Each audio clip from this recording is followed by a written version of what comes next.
जीवन पति करे मात करे उपेक्षाए मार गई धर्म भावना सौ मानव लावे सौ मानव लावे मेरे जेल ने बाबू जजने मंगल की तो सौ गाए मैत्री भावनु पवित्र मुझ हरिया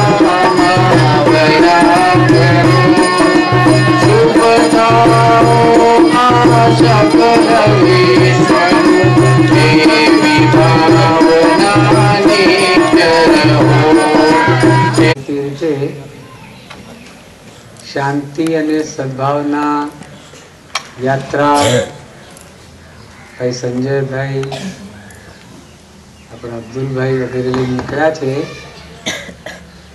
આપણા ગુજરાતમાં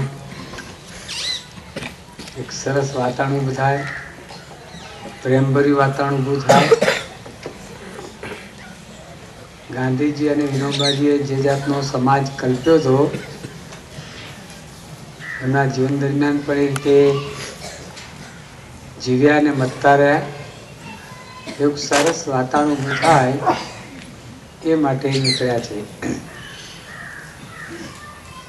આજે સમાજ નાત જાત ધર્મના એવા અનેક વાડાઓમાં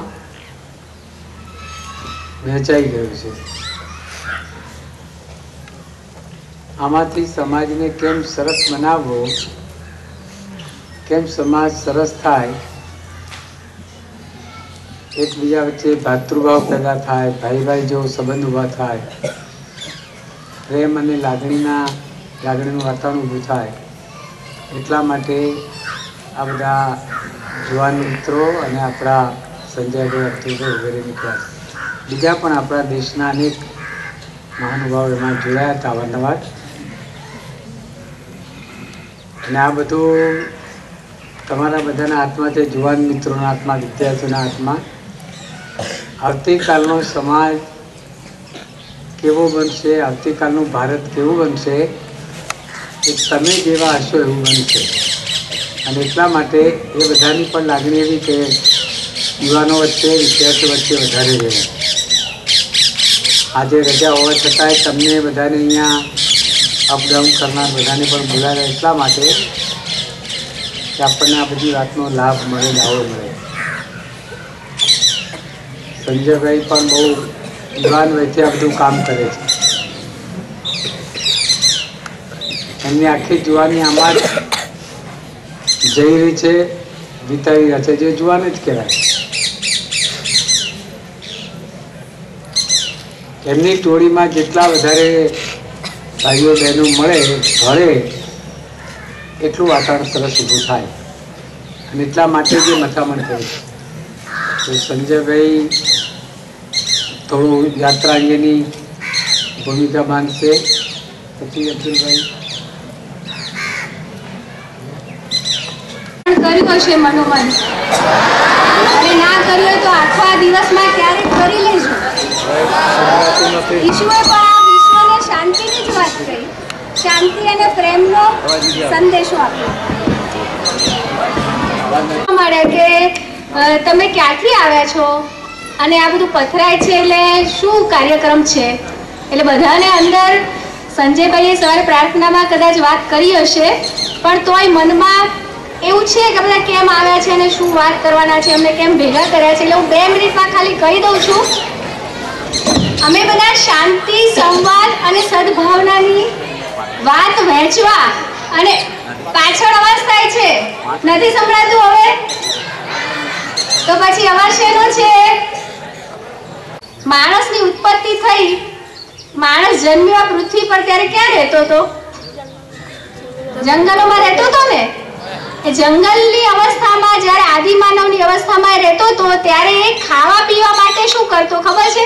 જંગલમાં નીકળે અને શિકાર કરે, માણસને જુએ તો માણસનો શિકાર કરે, અને બીજા કોઈ જીવોને જુએ, પ્રાણીઓ પશુઓને, તો એનો શિકાર કરે, અને એ સીધું કાચું માંસ પકવ્યા વગર ખાતો. એ અવસ્થા હતી આપણી.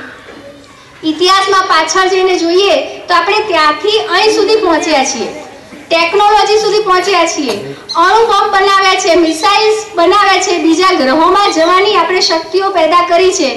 બહારથી કદાચ આપણે આટલા બધા વિકસી ગયા, પણ જો આપણે બહુ અંદરથી શાંતિથી બેસીને વિચારીએ તો એવું લાગે કે આપણી મૂળભૂત વૃત્તિઓ, એમાં કોઈ વિકાસ થયો? એ વૃત્તિઓ વિકસી? એ વૃત્તિઓમાં આપણે કંઈક વિકસ્યા, વિસ્તર્યા? તો આ નાટક એક મોટો પ્રશ્ન મૂકે છે. તો એવું લાગે કે આટલા વર્ષોની યાત્રા પછી માણસ ભીતરથી કદાચ વધારે નથી વિસ્તર્યો, ભીતર એનું એટલું વધારે સુંદર નથી બન્યું જેટલું બનવું જોઈએ. બહારથી બન્યા સુંદર, એટલે અંદરથી નથી બન્યા. નાટકના એક એક પ્રસંગને અંતે લોપાબેન જે કડી ગાય છે ને, એ બહુ મહત્વના શબ્દો છે. એમાં એક મોટો પ્રશ્ન છે, ઈશ્વર અલ્લાહ તેરે જહાં में नफरत क्यों है, जंग है क्यों? हे अल्लाह, हे ईसु, हे ईश्वर, તારા બનાવેલા સુંદર વિશ્વમાં, તારી સર્જેલી આ સુંદર પૃથ્વીમાં આ માણસની ભીતર આટલી બધી હિંસા અને તિરસ્કાર કેમ જીવતા રહ્યા છે? આટલો બધો બહારથી વિકસ્યો તો ભીતર એની અંદર આટલા વર્ષોએ સતત સાથે સાથે હિંસાને લઈને કેમ જીવતો આવ્યો છે અહીં સુધી?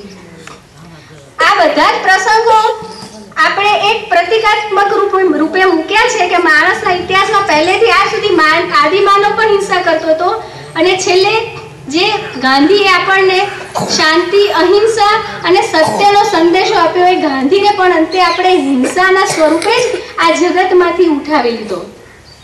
આખો સંદેશો આપતો, શાંતિનો સંદેશો આપતો આપણો નાટક છે. એમાં કેટલા ઘટનાક્રમ છે, મહાભારતની વાત છે, કલિંગની વાત છે, બીજા વિશ્વયુદ્ધમાં હિટલરે લાખો લોકોને ગેસ ચેમ્બરમાં પૂરી અને બહારથી ગેસ છોડીને જે રીતે મારી નાખેલા, એ પણ પ્રસંગ અહીંયા વર્ણવેલો છે.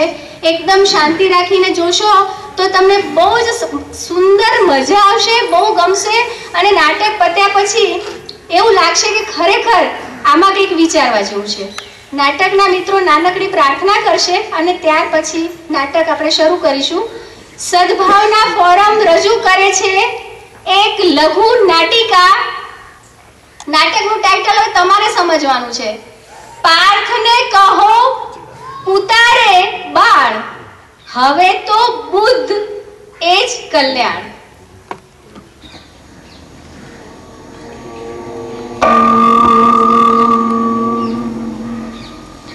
आङ्गिकं भुवनं यस्य वाचिकं सर्ववाङ्मयम्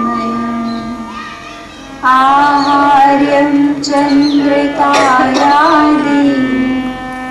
तन्नुमः सात्विकं